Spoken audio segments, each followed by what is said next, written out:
이번에는 잠시 좀 환기하는 목적에서 MBTI에 대해서 제가 좀 얘기를 해보려고 하는데요. 원래 이 채널의 주 목적이 자기 개발이랑 경제에 대한 얘기였고, 예전에 제가 흑수저로 태어나서 이제 경제적 자유를 누릴 수 있게 되기까지 어떤 과정이 있었는지 그 설명한 영상이 반응이 좋아서 어떻게 하면 리스크도 적고 그런 아이디어를 통해서 경제적 자유를 얻을 수 있는지에 대한 그런 내용을 영상으로 다뤄보려고 생각을 했었는데, 때마침 그거에 대한 시청자분의 의견을 메일로 받았거든요. 참고로 제 그 지식보관소 채널 메일은 이제 광고 문의 같은 거는 보통 일주일에 한 건 정도 오는 것 같고, 그 구독자나 이런 분들이 의견을 주는 게 보통 한 두세 번 정도 오는 것 같아요. 근데 그 메일을 주신 분이, 제가 그 보관소 TV에서 이제 그 파이어족 영상을 봤는데 그런 식으로 할 수가 있는 게 모든 사람이 할 수 있는 게 아니라 창의력이 좋은 사람들이 할 수 있는데, 저가 이제 창의력이 좋은 인팁이라서 가능한 거고 다른 사람들은 그렇게 쉽게 되지 않는다, 뭐 이런 메일을 보내서 제 이제 MBTI에 대한 제 생각을 한번 좀 얘기해 보려고 해요. 일단 제가 지식보관소 Q&A 영상 올린 것 중에 가장 최근 Q&A 영상이 제 MBTI가 인팁이라고 밝힌 적이 있죠. 근데 예전에 Q&A에서 저보고서 인티제인 것 같다고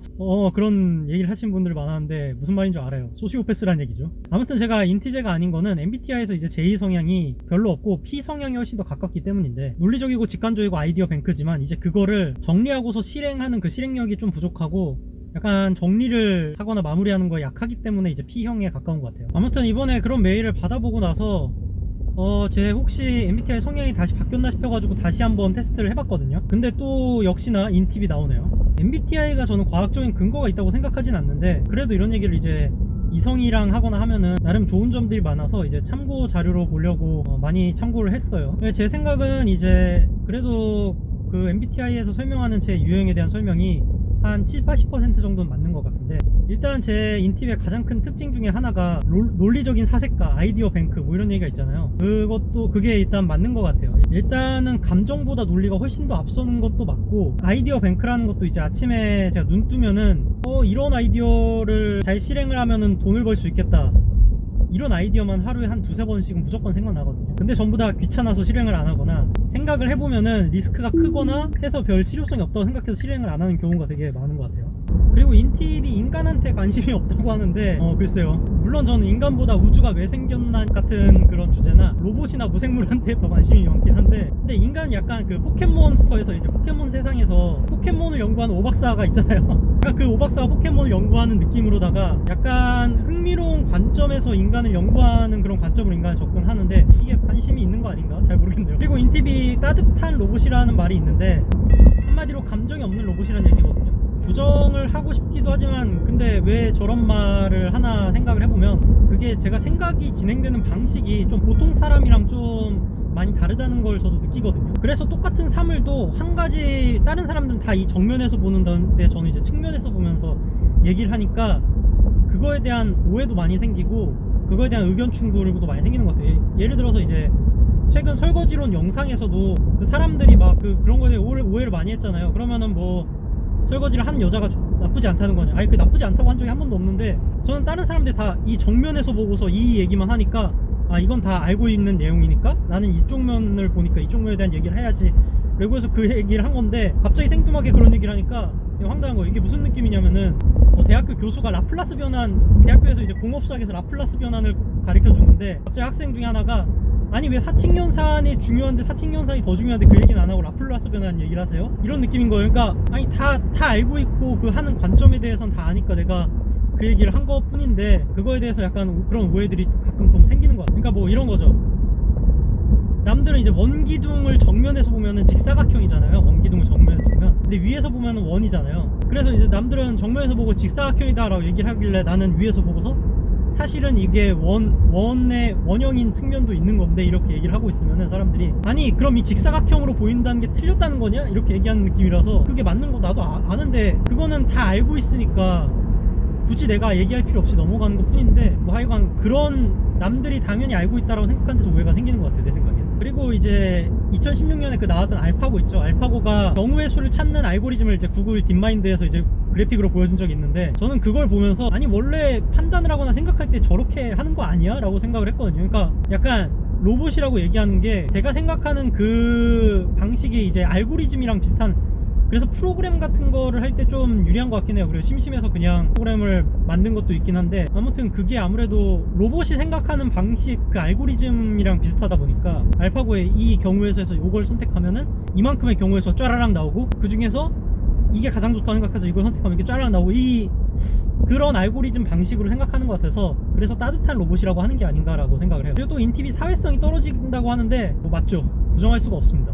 물론 저는 이제 직장 생활도 8년을 했고, 직장 생활을 하면서 생존을 위해서 인간을 연구하다 보니까 밖에서 이제 사람들이 저를 볼 때는 그렇게 크게 느끼지 못할지도 모르지만, 저는 개인적으로 사람들이 저랑 많이 다르다는 걸 많이 느껴요. 특히 이성보다는 감정적인 사람이거나, 아니면은 되게 판타지적인 생각이나 그런 것보다는 무조건 현실적인 것만 추구하는 사람들을 바라볼 때 너무 다르다고 생각합니다. 사실 인간은 판타지 때문에 지금까지 문명이 발달한 거거든요. 이 얘기는 나중에 제가 할게요. 그래서 사실 사회성이 떨어진다고 볼 수가 있는데, 다른 사람들이랑 다르다 보니까 공감을 하지 못하는 경우들이 생겨서. 근데 이제 저는 아무래도 사회에 생존하기 위해서 사람들을 많이 연구하다 보니까 실제로 공감을 하지 않는데도 이런 경우에 이렇게 해야 된다라는 머릿속에 대응 매뉴얼이 있어서 그래도 이제 사회에서 나름 잘 살아가는 것 같습니다. 그리고 또 이제 호기심이 많고 논리적이고 분석적이다라는 얘기도 하는데, 사실 이것도 맞는 것 같아요. 제가 지금 일단 제가 맞다고 생각하는 내용들부터 먼저 얘기하는데, 뭐 틀리다고 생각하는 것도 있어요. 일단 호기심이 엄청 많죠. 엄청 많은 걸 넘어서서 사람들이 자기가 잘 모르는 거에 대해서 궁금해하지 않는 게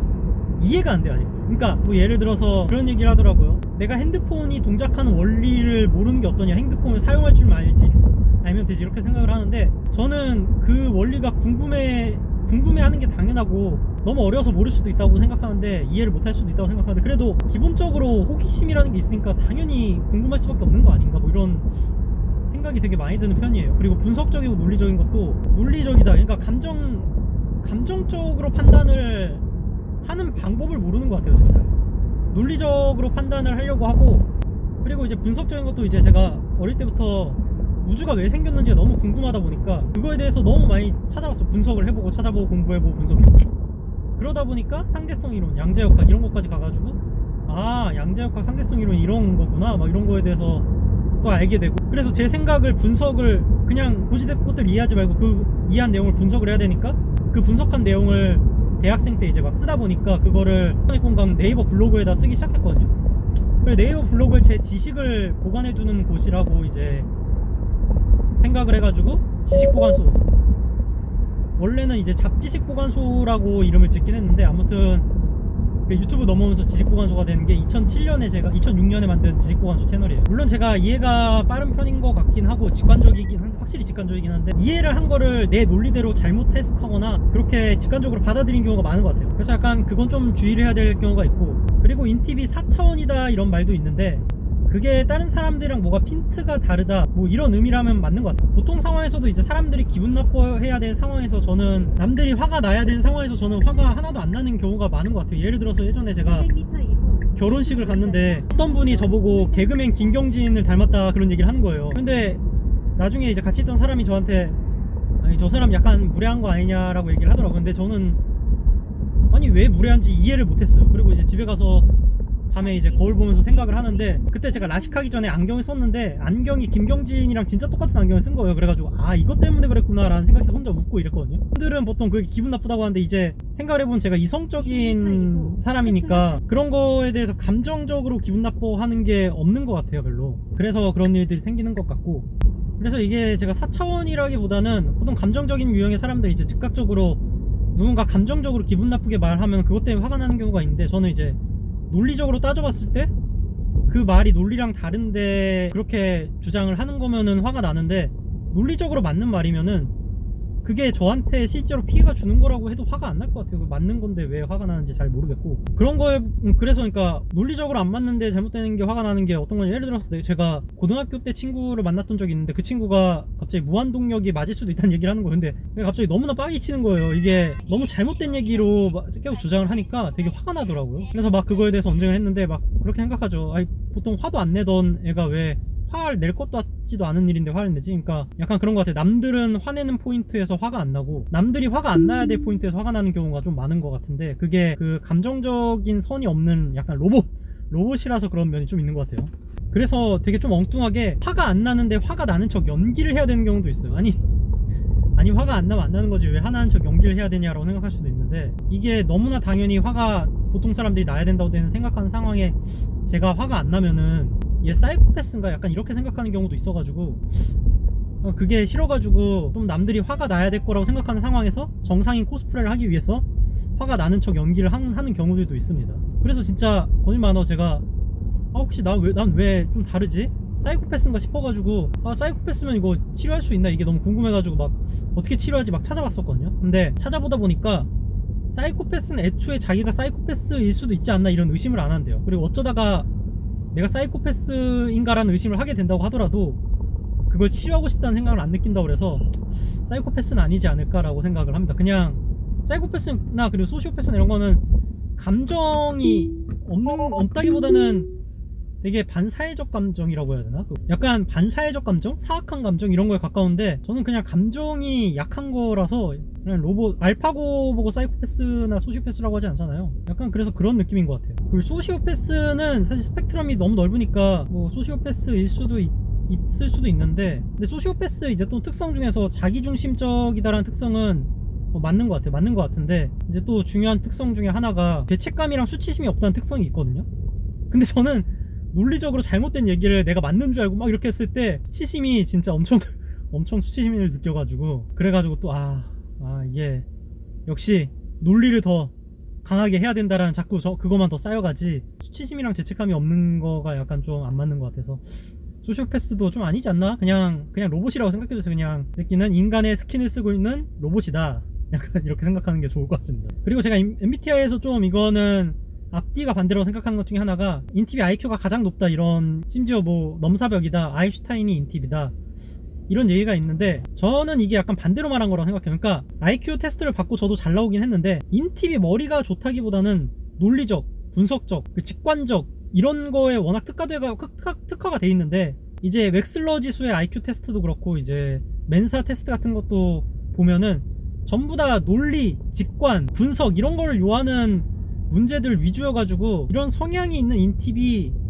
확률적으로 좀 IQ가 높게 나올 가능성이 있어서 그런 게 아닐까라는 생각이 좀 들기도 해요. 왜냐면 이런 성향이 저는 뇌랑 그런 뇌의 기능과는 좀 다르다고 생각을 하거든요. 인간의 두뇌라는 게 이제 사고력, 직관력, 논리력 이런 거 말고도 운동신경, 언어능력, 기억력 뭐 이런 무수한 많은 거에 다 관여를 하는 거기 때문에 딱히 그것만 보고 지능을 판단하면 안 될 것 같고, 저 같은 경우 이제 운동신경, 뭐 언어능력, 그리고 기억력 이런 거는 별로 좋지가 않다고 생각을 해가지고, 특히 지금 뭐 말을 잘하고 있다고 생각할지도 모르는데 이건 철저히 노력으로 된 거지 사실 말을 잘하지는 않는다고 생각을 해요. 그래서 이제 MBTI가 보면은 고작 사람을 16개의 특성으로 세분화해 놓은 건데, 사실 이게 두 가지 대치되는 특성을 4개 나눠서 2의 4제곱이라서 16가지인데, 이게 애초에 16개까지만으로 사람을 완벽하게 단정을 할 수가 없으니까 그거를 맹신하는 것도 좀 그렇고, 또 이제 다른 사람을 보면서 쟤는 내가 MBTI 잘하는데 무슨 특성일 거야 이렇게 하는 것도 좀 틀릴 가능성이 많다고 생각을 하는 게, 저처럼 이제 정상인 코스프레를 하는 사람이 있기 때문에 인팁이 아니라 인티제라고 생각할 수도 있고, 뭐 그래도 인팁은 절대 이제 게을러서 부지런하게 저처럼 살 수가 없다고 하는데, 글쎄요, 이제 인팁이 또 뭐 하나에 꽂히면은 엄청 깊게 파고드는 성격이라서, 저 같은 경우는 이제 경제적 자유를 누리고 그 돈을 벌고 이렇게 하는 거에 좀 꽂혀가지고 다른 그런 인팁의 특징을 다 이제 이겨낼 수 있는 거일 수도 있어요. 그리고 사실 아인슈타인이 인팁이란 얘기도 있는데, 근데 이것도 그러니까 아인슈타인이 갑자기 이는 MC제곱, 니스 뭐 멍청이 뭐 이러다가 갑자기 사람들이 나의 MBTI를 궁금해하는군, MBTI나 해볼까? 이러면서 갑자기 MBTI를 해가지고 인팁이다, 사람들한테 알려야지, 이런 게 아니라 그냥 사람들이 그 특성을 보고서 추측을 하는 거잖아요. 그래서 저는 애초에 그 타이니 형이 인팁이라는 것도 팩트가 아닐지 모를까라는 생각도 많이 하고 있어요. 그리고 MBTI가 개인적으로 신뢰성이 좀 떨어진다고 생각하는 이유 중에 하나가, 인팁이 NT제랑 궁합이 되게 잘 맞는다고 나오거든요. 선생연분 궁합이라 나오는데, 제 예전 여친 중에 NT제가 몇 명 있었는데 다 가장 빨리 헤어졌거든요. 그래서 헛소리가 아닌가 뭐 이렇게 생각하고, 그래서 MBTI는 이제 그냥 재미로 보거나 이성 간에 대화할 때 뭐 이럴 때 유용한 것 같은데, 아무래도 본인이 이제 자신의 유형이 잘 맞는 것 같다라고 생각을 하면 참고해볼 수 있는 정도는 되는 것 같아요. 그리고 저는 인팁이 유튜브의 수혜를 되게 많이 본 유형이라고 생각을 하는데, 인팁이 전체 인구의 3%밖에 안 된다고 하는데 유독 유튜버 중에 인팁이 많거든요. 아무래도 논리적이고 분석적으로 이제 정보를 전달하는 이런 능력이 인팁에게 있어서 이제 유튜버로서 이제 유리한 그런 측면이 있지 않을까, 잠시 후 저는 그렇게 생각을 합니다. 그래서 이제 분석적으로 이제 논리적으로 정보를 전달하는 그런 정보 유튜버 중에 인팁이랑 인티제가 좀 많이 있는 것 같아요. 그리고 거기에다 인팁 같은 경우에는 애초에 감정이 없는 로봇이라서 악플도 되게 잘 견디고, 사실 정확히는 악플이 그게 악플인지도 모르고 넘어가는 경우도 많아요. 이제 뭐 지인이 너 무슨 너 악플 달렸더라 뭐 이렇게 초창기 유튜브 별로 안 유명할 때 얘기해서 그게 봤는데, 전 악플인지 몰랐거든요. 왜냐면 저 사람 논리적으로 맞는 말을 하는데 저게 왜 악플이지 이런 생각을 했거든요. 뭐 마이크 얘기하는 거였는데, 그래가지고 그런지 인팁이 모든 유형 중에서 멘탈이 가장 강하다고 그래요. 제가 볼 때는 멘탈이라는 것도 감정이 있어야 흔들리는데, 감정이 별로 없으니까 흔들린 멘탈이라는 것 자체가 애초에 없는 게 아닌가 이런 생각도 들고, 아무튼 저는 유튜브에 수혜를 받고 유튜브를 하기 좋은 특성을 가졌다고 생각해요. 그리고 이제 드라마 같이 이제 감정으로 자신들의 메시지를 전달하는 방식은 굉장히 안 맞는데, 유튜브 같은 경우는 남자들이 애초에 많이 보는 이유가, 인팁도 남자가 훨씬 많아요. 수치적으로 보면 전 세계에서 3%가 인팁인데 그 중에서 5%가 남자고 5%가 남자고 2%밖에 없다고 합니다, 여자 인팁은. 그래서 남자로 따지면 5% 정도 된대요, 전 세계에서. 그리고 우리나라는 좀, 그리고 또 그런 것도 있어요. 우리나라가 IQ가 전 세계에서 평균적으로 높은 편인 이유가, 우리나라가 인팁이 좀 많거든요, 평균 수치보다. 그래가지고 아까 말했던 것처럼 IQ가 인팁한테 유리한 테스트라고 했잖아요. 그러다 보니까 약간 그렇게 왜곡되는 성향도 있을 것 같다고 생각을 해요. 그래서 결론적으로는 뭐 MBTI를 뭐 맹신하기보다는, MBTI를 보고서 자신의 특성이 어느 정도 맞다고 생각을 하면은 거기에서 이제 그 단점 같은 거를 분석을 해서 보완을 하는 게 중요하다고 생각을 해요. 그리고 뭐 아무튼 그래서 MBTI는 과학이라기보다는 누군가가 그게 자기 MBTI가 맞다고 할 때 좀 참고할 정도의 특성은 된다. 그리고 얘기를 할 때 도움이 되고 그 사람을 이해하는 데 도움이 되는 정도의 특성은 된다, 뭐 이렇게 생각을 합니다.